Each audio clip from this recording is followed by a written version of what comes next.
Mystérieusement, euh, j'ai j'ai fini par fuir tous les milieux dits spirituels. Même les gens qui prétendent s'intéresser à la spiritualité. Paradoxalement, c'est dans ces milieux-là où j'ai trouvé le plus je dirais, de noirceur, de jalousie, de, d'orgueil, et puis une rivalité d'ego incroyable, quoi.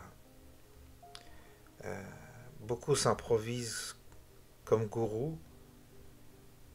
Beaucoup de gens veulent imposer leur point de vue, leur vision spirituelle. Donc, chacun vous conseille ses livres, ses gourous, comme si c'était la seule voie possible.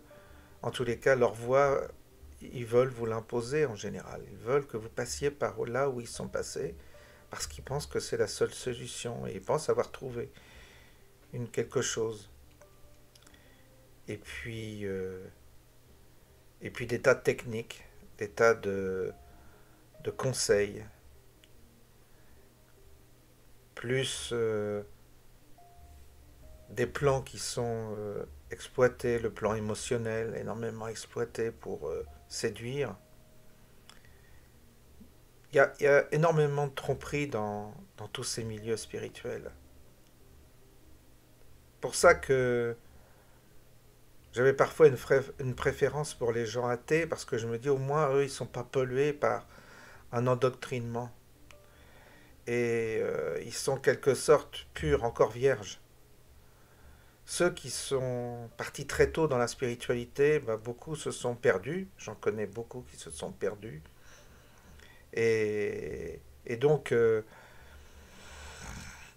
bah, personnellement, ça m'a fait peur tout cela. Et donc, c'est pour ça que j'avais rejoint une vie séculière, une vie profane, pour un peu me protéger de ces mondes dits spirituels qui partaient dans tous les sens, avec parfois une forme de folie, ou alors des spéculations interminables. Beaucoup de gens prétentieux ayant fait des lectures, vous imposant leur lecture, leur interprétation du monde, parce que tout le monde y va aussi de son interprétation. Et puis, à un moment donné, on est obligé de faire le vide pour dépolluer, je dirais, notre atmosphère de tout cela et essayer de retrouver une forme de source pure, intègre, sincère, avec beaucoup de modestie.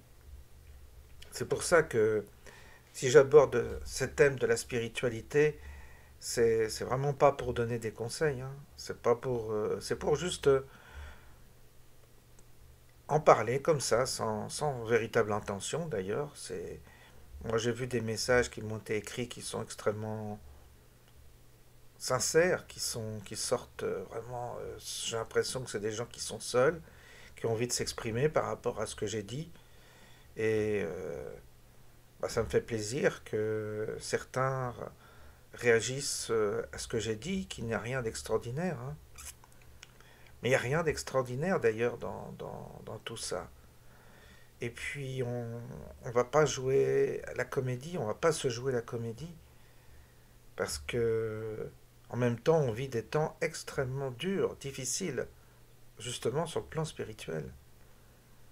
Et s'il suffisait d'être positif, entre guillemets, et de rigoler, et de prendre tout avec humour en pensant que c'est la clé, là encore, c'est encore jouer avec des questions qui sont assez graves quand même. Alors l'humour est important, ça c'est clair, il faut avoir de l'humour, une forme de dérision vis-à-vis de soi-même, ce que j'espère avoir de temps en temps, mais, mais là quand même, on est quand même dans un monde qui est extrêmement, extrêmement désacralisé. où la place de la spiritualité a laissé la place à des égos. C'est-à-dire que c'est moi, moi, moi, moi, moi, moi, moi. Chacun remène l'attention à soi. Et chacun pense être le centre du monde, pense être le seul motif d'intérêt. C'est moi, moi, moi. Et il y a pas d'écoute. Il n'y a pas d'écoute et il n'y a pas d'intérêt pour l'autre. Donc, de toute façon, il y aurait un Messie qui viendrait aujourd'hui faire des révélations, personne n'entendrait, personne n'écouterait, parce que tout le monde est obsédé par son moi, son ego. Et donc là, bah, il y a un gros travail à faire pour penser autrement. Et c'est vrai que on est dans une sorte d'impasse parce que on n'a pas donc encore, si vous voulez, la, la- la disponibilité, l'attitude juste. Je dirais que déjà, essayons d'avoir l'attitude juste, avoir je dirais une attitude corporelle, une attitude mentale, une attitude intérieure juste.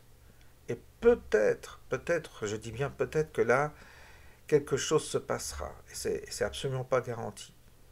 Il n'y a pas, il y a pas de recette. C'est, ça fonctionne pas comme le monde matériel. Ça fonctionne autrement. Et il n'y a pas de comptabilité, il n'y a pas les mêmes lois, il n'y a pas les mêmes perspectives.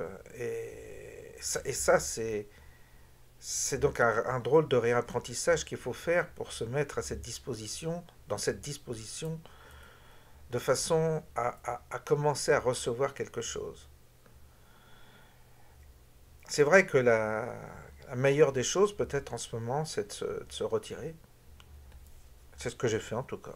Je prétends pas avoir trouvé la solution en me retirant, mais si on reste dans l'agitation telle qu'elle est aujourd'hui, l'agitation médiatique, l'agitation euh, professionnelle, l'agitation de la ville, tout ça, je pense pas que ce soit idéal pour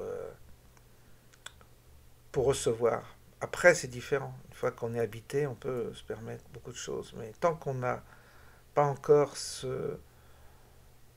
trouvé, je dirais, en soi la présence, eh bien, il faut se mettre, je pense, dans des dispositions hein, pour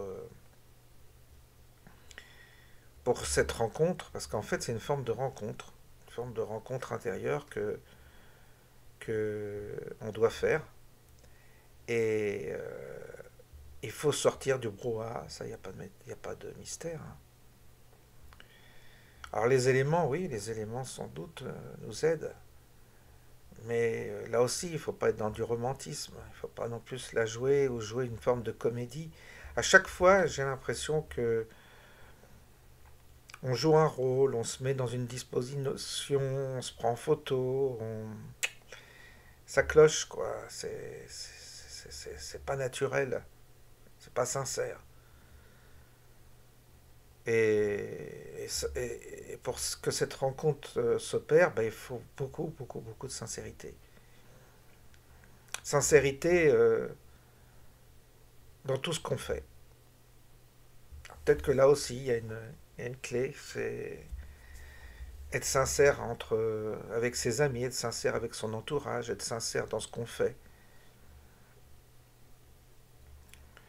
C'est un exercice, hein, c'est un entraînement. Parce qu'on a tellement été habitué à mentir, à vivre du mensonge, euh, à pas se dire les choses sincèrement, que on échappe à la vérité si on n'est pas sincère, ça c'est clair. Ah, il ne s'agit pas non plus d'être soit négatif, soit mélodramatique, soit faussement joyeux, faussement positif. Ah non, si on est triste, bah, il faut être triste avec sincérité. Puis si on a de la joie, si on est heureux, bah, il faut essayer de transmettre cette joie intérieure qu'on a, et avec sincérité également, mais pas se forcer, surtout pas se forcer. Et pas faire la leçon non plus aux autres qui ne nous ressemblent pas. Ça, c'est une tendance qu'on a de vouloir toujours faire plier les autres à notre état intérieur. Bah non, si toi, tu es dans tel état et que l'autre n'est pas, bah, c'est pas grave. Donc, pour en revenir au milieu spirituel que j'ai pu rencontrer, que j'ai pu dans lesquels j'ai pu aller, et ils sont différents, hein, j'ai vu différents milieux spirituels. Non, non, non, il y a beaucoup de batailles, beaucoup d'agressivité, il y a beaucoup de conflits. J'ai pas le sentiment que ça aide. Maintenant, chacun voit midi à sa porte. C'est pas le temps des communautés, je dirais. C'est pas le temps de faire des communautés, des cercles, des. On n'en est pas là encore. Je pense qu'il y en a qui pensent que la crise actuelle devrait nous incliner à nous rassembler, à faire une forme de monde parallèle dans lequel tout le monde se tiendrait la main, on serait tous frères et sœurs. Moi, je pense que les temps ne sont pas encore là pour ça. On n'a pas encore appris, on n'a pas encore tiré la leçon de tout ça. Et il faut que ça soit intégré intérieurement, et ça ne l'est pas. Là, on peut se jouer la comédie, d'être content d'être ensemble, de faire une forme de société où justement on fait semblant de vivre en communauté, de s'échanger des trucs et tout ça, mais ça c'est du cinéma pour l'instant. On n'a pas encore la qualité pour ça. Peut-être qu'on va l'avoir, mais on anticipe encore. Là, il faut pour l'instant, qu'on soit seul dans notre coin. C'est ce que beaucoup sont. D'ailleurs, dans les gens qui me laissent des messages, ben, je vois bien, beaucoup sont seuls, ça se voit, ils sont seuls dans leur coin. C'est un peu dur, c'est un peu éprouvant, c'est un peu aride, mais il me semble en tous les cas que ce soit la, le meilleur moyen pour l'instant de laisser passer cette tempête qui est en train de tout ravager, la laisser souffler, d'être un peu à l'abri, hein, de se terrer un peu, en attendant que ça passe. Il n'y a pas d'autre chose à faire. La bourrasque est tellement énorme. Ce qui se passe et ce qui va se passer va être tellement énorme que pour l'instant, bah, il faut se terrer dans son coin et puis attendre avec confiance que ça passe. Voilà, c'est en tous les cas ce soir ce que j'avais envie de vous dire. Et puis, bah, merci de laisser vos messages. Ça, je trouve que ça, c'est réconfortant, très très réconfortant de savoir qu'on n'est pas seul, quoi. Bonne nuit méditative, à bientôt.